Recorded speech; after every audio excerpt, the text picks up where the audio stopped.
Mukunda jewellers మొట్టమొదటి factory outlet ఇప్పుడు కూకట్పల్లి, కొత్తపేట్, సోమాజిగూడ మరియు ఖమ్మంలో. నమస్తే రమ్మగారు. నమస్తే జయ. రమ్మగారు, చిన్న పిల్లలకి సంబంధించి ఏదైనా స్టోరీ ఉంటే చెప్పుకుందాం రమ్మగారు. ఈరోజు మనం లాస్ట్ టైం మనం ఎలుగుబంటి కథ చెప్పాను. అవునవును.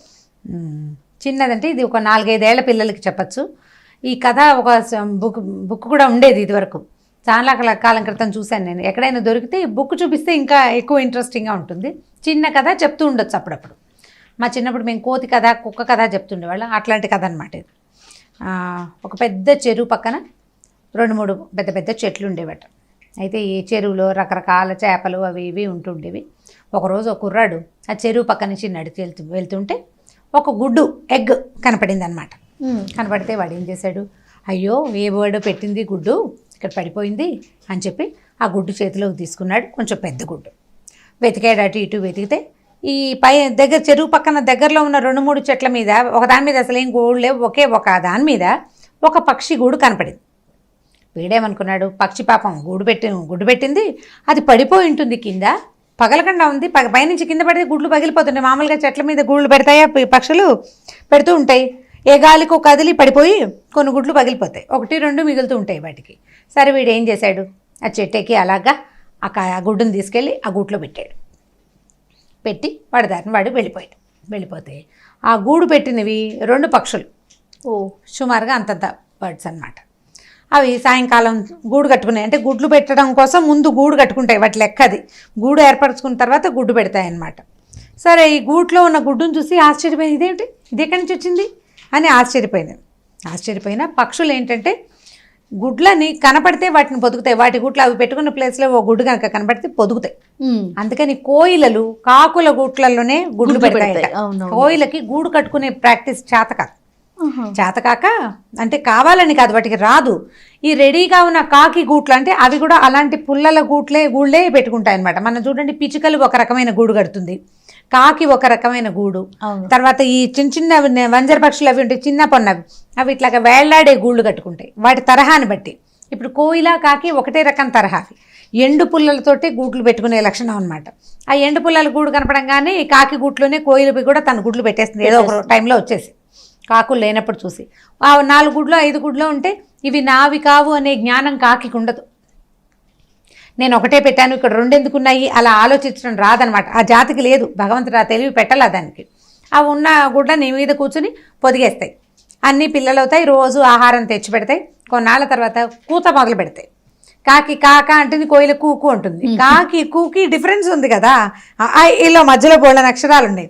ఈ డిఫరెన్స్ రాగానే ఇది మన పిల్ల కాదని కాకలు ఏం చేస్తాయంటే కోయిల పిల్లని బయటికి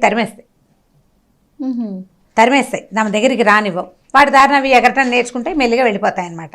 అట్లా ఈ తమ గూట్లో వచ్చినటువంటి ఈ గుడ్డును చూసి ఈ పక్షులు ఏమనుకున్నాయంటే, సరే గూడు రెడీగా ఉంది కదా అని ఆ గుడ్డు మీద, మామూలుగా గుడ్డు పొదకాలంటే బర్డ్ ఏం చేయాలి, దాని మీద కూర్చోవాలి. ఈ ఒక బర్డ్ కూర్చుంటే అది ఆ గుడ్డుకి సరిపోదు, అది పెద్దది, ఇంత గుడ్డు. 2 బర్డ్స్ కూర్చునేవి దాని మీద, దాన్ని పొదగడానికి. దానికి హీట్ ఇవ్వాలి కదా, హీట్ ఇస్తే క్రమంగా లోపల ఎంబ్రియో మెల్లిగా పిల్లగా రూపాంతరించేది, ఆ గుడ్డును పగలగొట్టుకుని వస్తుంది. మీరు ఇవన్నీ కథలో భాగంగా చెప్పాలి పిల్లలకి, అందుకని ఇంత వివరంగా చెప్తున్నాను అన్నమాట. సరే 2 పిట్టలు ఆ గూడు మీద కూర్చుని, ఆ గుడ్డు మీద కూర్చుని ఎన్నాళ్ళు కూర్చున్నా ఆ గుడ్డు పగలదే.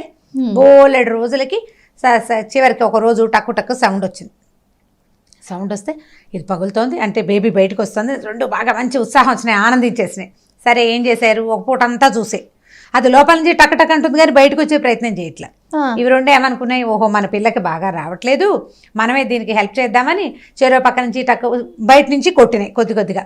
అది కొట్టి ఇవి కొట్టి మొత్తానికి ఆ బ్రహ్మాండమైన గుడ్డు పగిలి అందులో ఇచ్చి ఒక పిల్ల బయటకు వచ్చింది.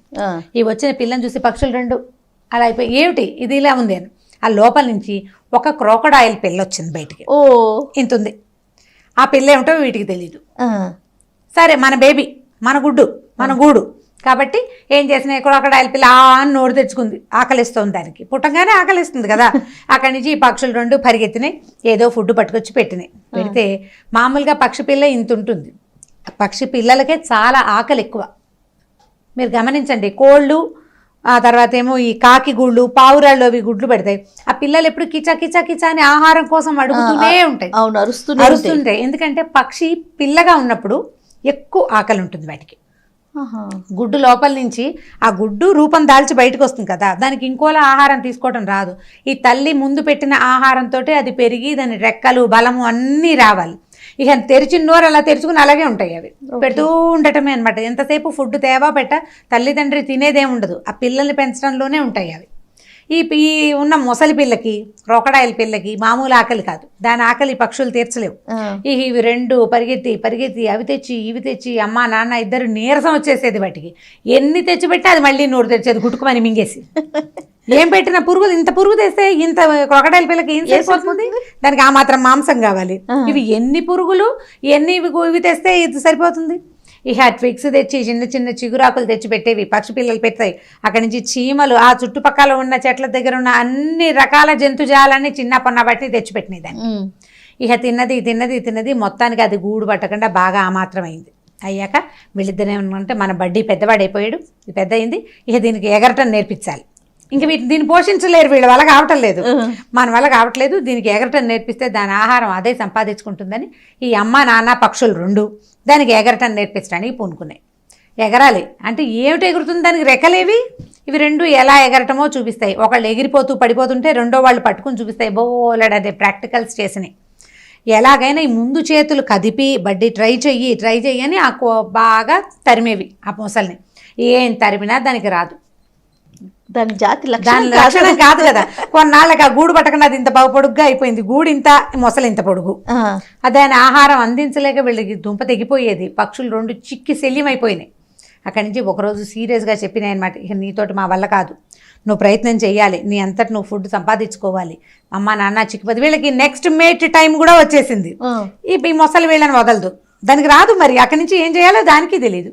అక్కడి నుంచి ఏమైంది, ఒకరోజు సీరియస్గా రెండు కలిసి దాని పైకి లేవదీసిన అది కష్టం మీద, ఇలాగే ఎగరాలి నువ్వు ఎగరమని రెక్కలు కదపడానికి అంటే ముందు కాళ్ళు రెండు చేతులు కదిపించడానికి ప్రయత్నం చేసేసరికి అలా ఏమైంది, ఈ క్రమంలో ఇది కాస్త వీళ్ళ కాళ్ళ నుంచి పట్టు తప్పిపోయి ఆ పక్కన ఉన్న చెరువులో డామని పడిపోయింది. చెరువులో పడంగానే అది యమా స్పీడ్గా కాళ్ళు చేతులు అంటే ముందు కాళ్ళు వెనక కాళ్ళు కదుపుతూ రయ్యమని నీటిలోకి వెళ్ళిపోయింది. వీటికి ఒక క్షణం వేసరికి పిల్ల మునిగిపోయిందని లబోదిబోమని ఏడ్చినాయి, కానీ ఒక నిమిషం అయ్యాక వాటికి అర్థమైంది అది అందులో ఈదుతోంది అని నీళ్లలో. అక్కడి నుంచి ఆ చివరికి వెళ్ళింది, ఈ చివరికి వచ్చింది, మొసలి అటు ఇటు తిరిగేస్తుంటే వీటికి సంతోషం వచ్చేస్తుంది అనమాట. రెండు పక్షులకి హాయ్ మన పిల్ల చక్కగా ఎలాగైనా సరే స్విమ్మింగ్ చేసేస్తుంది, ఎలాగోలాగా దాని భోజనం అది సంపాదించుకుంటుందని పరమానందంగా కళ్ళనీళ్ళు తుడుచుకుని ఈ రెండు పక్షులు చెట్టు మీద కూర్చున్నాయి. మిగిలిన పక్షులకి చుట్టుపక్కల ఉన్న వాళ్ళకి ఇది వీళ్ళ పిల్ల కాదని, ఇవి అనవసరంగా ప్రయాసపడుతున్నాయని తెలుసు, కానీ ఎక్స్ప్రెస్ చేయడానికి మనుషులు కాదు కదా, దాంతో వీళ్ళు ఏమి చెప్పలేకపోయారు, చూస్తున్నాయన్నమాట అన్ని. ఆ నీళ్ళలోకి వెళ్ళిన మొసలి వీళ్ళు ఎవరో కూడా దానికి గుర్తులేదు, దాని దారి దాందే. ఇంకా మనుషుల్లో ఇది ఉండదు. మనుషుల్లో మనం ఒక పిల్లని ఎక్కడి నుంచైనా తెచ్చి పెంచుకున్నాం అనుకోండి, ఆ పిల్ల మనదిగానే ఉండిపోతుంది. ఒక చిన్న పాపని తెచ్చుకున్నాము, ఆ పిల్ల మనదైపోతుంది, మనమే దాని వాళ్ళం అయిపోతాం. కానీ జాతి మారేసరికి అది వేరు ఇది వేరు, జాతులు వేరైతే మారిపోతాం కదా. ఇలాంటి కథలు పిల్లలకి ఇంట్రెస్టింగ్గా ఉంటాయి. దీనికి స్టోరీకి సంబంధించిన ఒక స్టోరీ బుక్ కూడా ఉండాలి, పేరు కూడా నాకు గుర్తులేదు. ఏదో పిల్లల కథ ఎన్నాళ్ళు అయింది ఆ పుస్తకం నేను చూసి. స్టోరీ ఇంట్రెస్టింగ్గా ఉంటుంది. చిచ్చి పిల్లలు ఎవరైనా వస్తే వాళ్ళకి చెప్తుంటాను నేను, ఆసక్తికరంగా ఉంటుంది.